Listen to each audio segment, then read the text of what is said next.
Is a very troubling phenomenon. What we don't know is anything really about the malign actors who were behind this. It appears to have been inspired or encouraged on social media. So it looks like there were social media posts before this annual nationwide music festival event. So effectively, Fête de la Musique, there are music festivals in towns and cities right across France.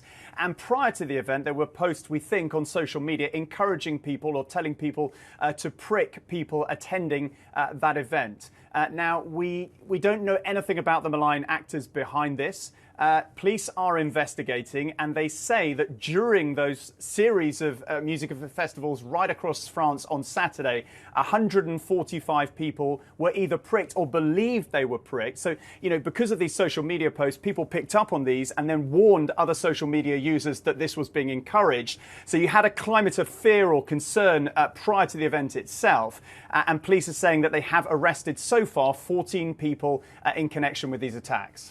Tom, victims reported feeling hot flushes, dizziness, loss of consciousness, and visible marks or bruises on their skin. So are police saying what they think was in those syringes?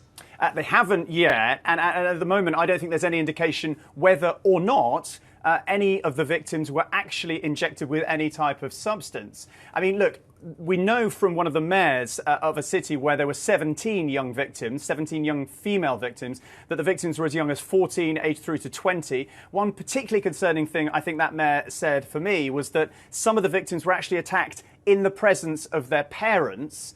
And we know that from police that most of the attackers were either pricked in their arm or in their back. They had various symptoms as you've laid out.